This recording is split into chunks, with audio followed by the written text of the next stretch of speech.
Bonjour, je vous propose de poursuivre l'histoire de Tournicotte. Et pour cela, on va reprendre depuis le début et poursuivre l'histoire. Allons-y.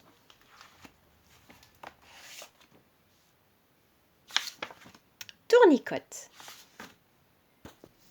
Bonhomme fabriquait des jouets, toutes sortes de jouets, de belles poupées aux longs cils, des chevaux à bascule et même des petits trains avec des wagons de toutes les couleurs.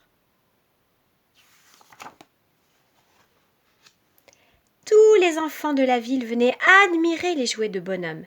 Même la fille du roi, la petite princesse, repartait toujours les bras chargés de jouets. Bonhomme se sentait seul alors. Il aurait aimé qu'un de ses jouets reste avec lui, comme un ami.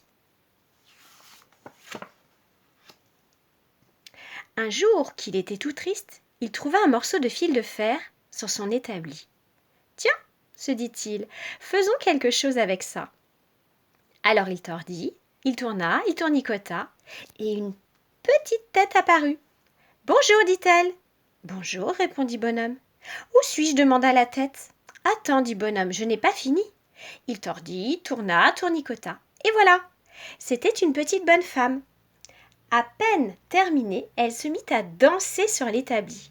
« Ça, c'est tordant, dit Bonhomme. Tu t'appelleras Tournicotte et tu resteras avec moi. » D'accord. Mais où est mon lit demanda Tournicotte en bâillant. C'est fatigant de naître.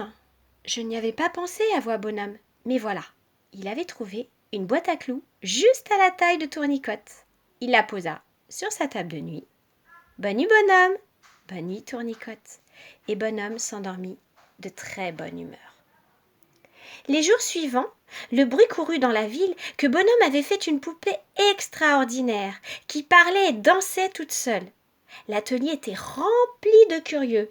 Bravo, vive Tournicotte! Tout à coup, on entendit une méchante petite voix. C'était la princesse. « Je veux cette poupée qui parle et qui danse !» ordonna-t-elle à Bonhomme. « Tournicotte est mon ami, répondit Bonhomme.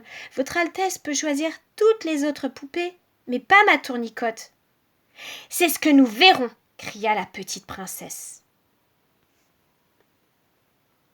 Et le pauvre bonhomme fut immédiatement jeté en prison. «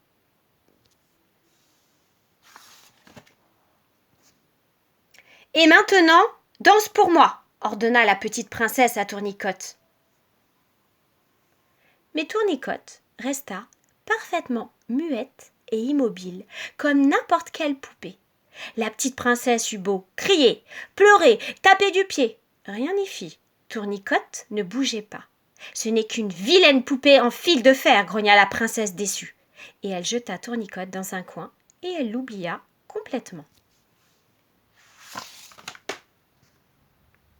La nuit venue, Tournicotte se leva.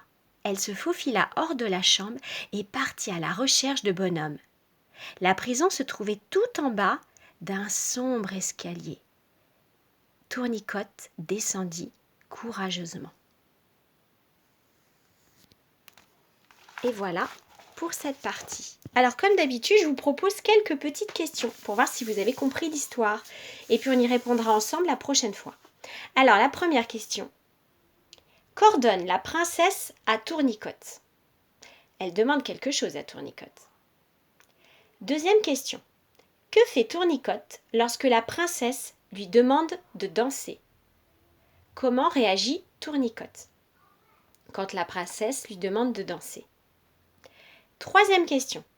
Que fait la princesse de Tournicotte lorsqu'elle voit qu'elle ne danse pas? Qu'est-ce qu'elle en fait de Tournicotte? Quatrième question. À quel moment Tournicotte se lève pour chercher Bonhomme? C'est un moment de la journée.